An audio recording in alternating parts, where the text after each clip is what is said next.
Good morning. My name is doctor Rekha Salvi.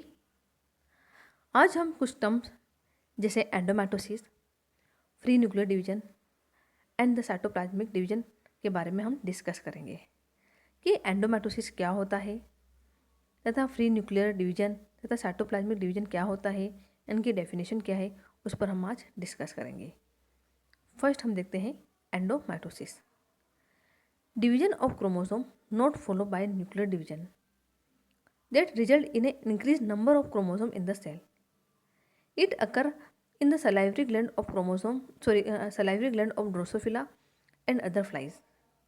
जब हम एंडोमेटोसिस की बात करते हैं तो एंडोमेटोसिस एक ऐसा प्रोसेस है जिसमें क्रोमोसोम या गुणसूत्रों का विभाजन होता है, लेकिन केंद्रक या न्यूक्लियस का डिवीजन नहीं होता है। यानी कि जब हम एंडोमेटोसिस की बात करते हैं तो एंडोमेटोसिस में बिना केंद्रक विभाजन के, अर्थात बिना न्यूक्लियर या न्यूक्लियस डिवीजन के क्रोमोसोम का विभाजन होना एंडोमेटोसिस कहलाता है।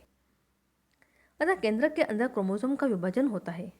एंडोमेटोसिस में क्या होता है कि जो न्यूक्लियस जो होता है उसका तो विभाजन नहीं होता है, लेकिन न्यूक्लियस के अंदर क्रोमोसोम का विभाजन होता है, जिससे बहुगुणिता उत्पन्न होती है। बहुगुणिता अर्थात पॉलीप्लोइडी उत्पन्न होती है।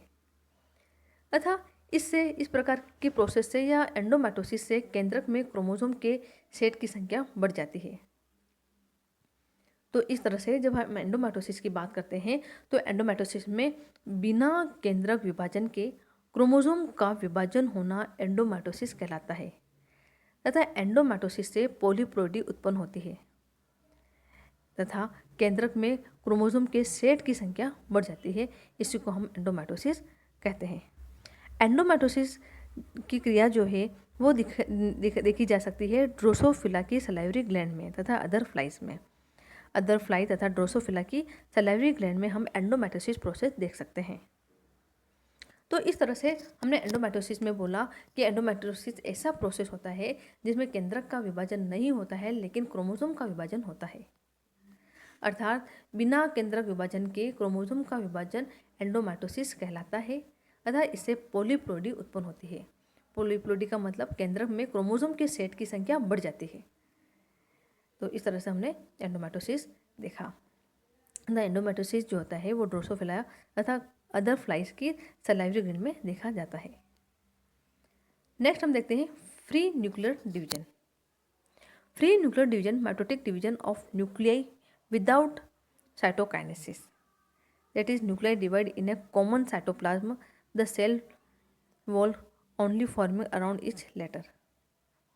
जब हम फ्री न्यूक्लियर डिवीजन की बात करते हैं तो ऐसा विभाजन जिसमें केरियोकाइनेसिस होता है, यानी कि केंद्रक का विभाजन होता है, लेकिन साइटोकाइनेसिस नहीं होता है, इसी को हम फ्री न्यूक्लियर डिवीजन कहते हैं।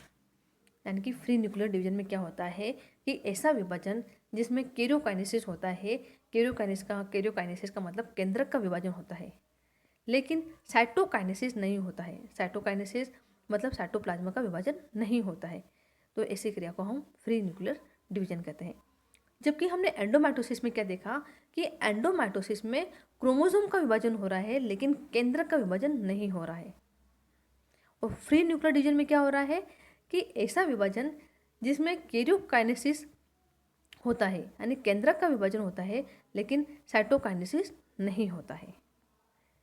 नेक्स्ट हम देखते हैं the cytoplasmic division. The cytoplasmic division of cell at the end of mitosis and meiosis bringing about the separation into two daughter cell. जब हम साइटोप्लाज्मिक डिवीजन की बात करते हैं या साइटोप्लाज्मिक डिवीजन या साइटोकाइनेसिस की बात करते हैं तो इसमें हम देखते हैं कि जब कोशिका विभाजन संपन्न होने वाला होता है या कोशिका विभाजन होने वाला होता है तो लास्ट में कोशिका खुद एक अलग प्रोसेस द्वारा दो संतति कोशिकाओं में विभाजित होती है।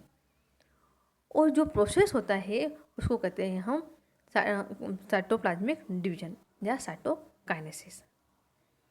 यानी कि जब हम देखते हैं कि जब डिवीजन एंड हो रहा है या कोशिका विभाजन संपन्न होने वाला होता है तो अंत में कोशिका खुद एक अलग क्रिया द्वारा दो डॉटर सेल में विभाजित हो जाती है। इसी क्रिया को कोशिका द्रव विभाजन कहते हैं या साइटोकाइनेसिस कहते हैं या साइटोप्लाज्मिक डिवीजन कहते हैं। साइटोप्लाज्मिक डिवीजन जो होता है मेनली टू टाइप प्लांट में तथा एनिमल में अलग अलग प्रकार से होता है। हम देखते हैं कि प्लांट सेल में तथा एनिमल सेल में साइटोकाइनेसिस या साइटोप्लाज्मिक डिवीजन किस प्रकार से अंतर रखता है। हम एनिमल में देखते हैं, in animal cell the plasma membrane of parent cell pinch invert along the cell's equators until two daughter cell form, or in plant cell a cell plate form along the equators of the parent cell। जब हम animal cell की बात करते हैं तो हम देखते हैं कि एनिमल सेल में क्या होता है, कोशिका झिल्ली जो होती है वो अंदर की तरफ धंसने लगती है। यानी कि एनिमल सेल में या जंतु कोशिका में जो कोशिका झिल्ली है या सेल मेम्ब्रेन है वो धीरे धीरे अंदर की तरफ धंसने लगती है। वो खांच जो होती है या अंदर धंसने का जो प्रोसेस होता है वो खांच जो होती है वो बाहर से अंदर की तरफ बनने लगती है और जो खांच जो होती है वो निरंतर गहरी होती जाती है और अंत में एक कोशिका को दो कोशिका में विभाजित कर देती है। यानी कि जब हम एनिमल सेल की बात करते हैं तो एनिमल सेल में क्या होता है, जो प्लाज्मा झिल्ली या कोशिका झिल्ली जो होती है वो बाहर से अंदर की तरफ धंसती है तथा धीरे धीरे एक खांच बनाती है। ये खांच तो है गहरी होती जाती है और अंत में एक कोशिका से दो कोशिका बन जाती है। यानी कि एक कोशिका की दो कोशिका में विभाजन हो जाता है। जबकि हम प्लांट सेल में हम देखते हैं तो प्लांट सेल में क्या होता है कि इसमें एक सेल प्लेट का निर्माण होता है। प्लांट सेल में क्या होता है, सेल प्लेट बनती है और सेल प्लेट जो होती है केंद्र में बनती है। तो इस तरह से प्लांट सेल में सेल प्लेट केंद्र से परिधि की तरफ बनती है तथा जबकि जंतु कोशिका में क्या होती है, प्लाज्मा मेम्ब्रेन जो होता है बाहर से अंदर की तरफ आती है। और इस तरह से हम देखते हैं कि जंतु कोशिका तथा प्लांट कोशिका में किस तरह से साइटोकाइनेसिस की क्रिया होती है।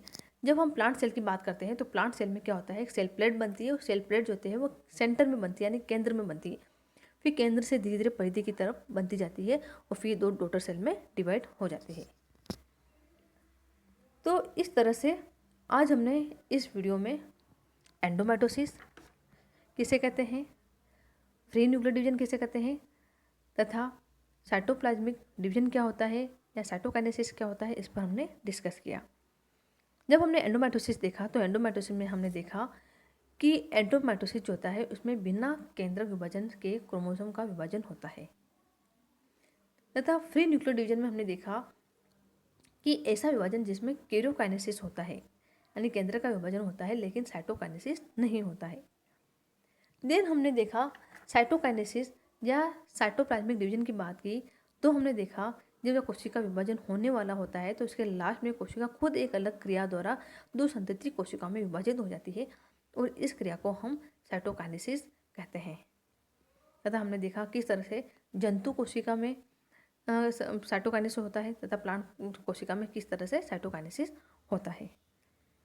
Thank you.